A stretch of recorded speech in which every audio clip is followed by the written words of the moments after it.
শেখ মুনিই কিন্তু বলেছিলেন যে রাজনীতিতে মব জাস্টিস, মব ভায়োলেন্সের প্রয়োজন আছে, এটা বলেছেন কিন্তু।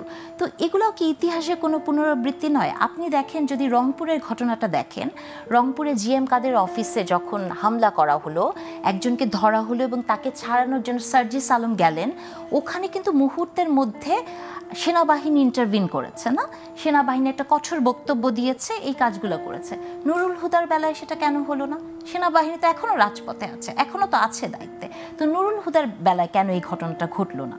তারপরে এখানে মবের পরিচিতি ভিন্ন, সে কারণে আমি তো আসলে সেটা বলতে পারবো না, কিন্তু আমার কাছে কেন যেন মনে হয় যে প্রশাসনের কি এক ধরনের নির্লিপ্ততা আছে, আমি আসলে জানি না। আবার দেখেন, কোনো না কোনোভাবে আপনি যদি যমুনার সামনে যে দাঁড়াতে পারেন, তাহলে কিন্তু অনেক দাবি কিন্তু মেনে নেওয়া হয়, তাই না? যমুনার সামনে কারা দাঁড়িয়েছে? যমুনার সামনে কিন্তু 144 ধারা মনে হয় থাকে, কিন্তু কয়েক মাস আগে আপনি দেখেছেন যে একটি দলকে নিষিদ্ধ করার জন্য রাতের পর রাত যমুনার সামনেও কিন্তু জমায়েত হতে পেরেছে। তাহলে যমুনার সামনে যদি জমায়েত হতে পারে এরকম একটা জায়গায়, সেখানে যদি প্রশাসন সেরকম নির্লিপ্ত থাকে, তাহলে এটা কি একটা প্রশ্নের তৈরি করে না?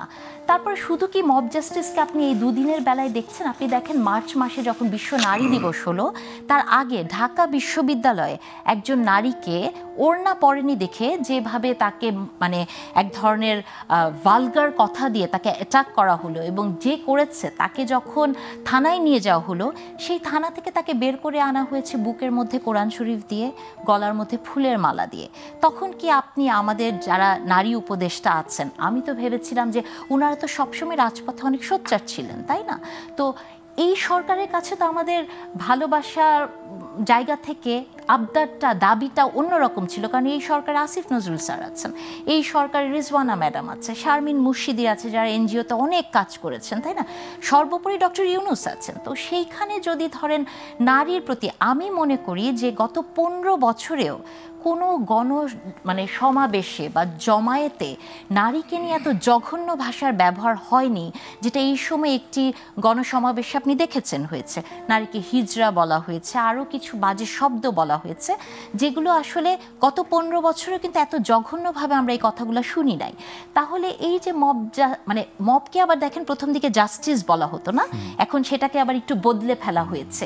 আমি মবকে কখনো জাস্টিসের মধ্যে ফেলতে চাই না। আমার কাছে জাস্টিস হচ্ছে সেটা যেটা বাংলাদেশের আইন দ্বারা হবে, সেটাই হচ্ছে জাস্টিস।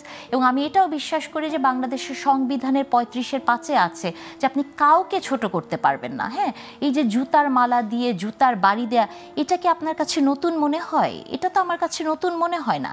এই যে আদালত প্রাঙ্গণে পচা ডিম মারা হচ্ছে, আপনার মনে হয় না যে একটা সরকার ইচ্ছা করলে এটা বন্ধ করতে পারে? আপনার মনে হয় না এটা কি খুব কঠিন? কেন সরকার কেন করছে না তাহলে? এখন কেমন করে বলবো, দেখেন এনসিপি, হ্যাঁ, এনসিপিকে কিন্তু অনেক ক্ষেত্রে আমরা সরকারি দলই বলি। এখন আপনি নানাভাবেই দেখতে পান যে এনসিপি কিন্তু নির্বাচনের সময় বাড়ানোর জন্য এক ধরনের চেষ্টা করছে। তারপরে ধরুন তারা বলছে যে তারা 300 সিটই পাবে।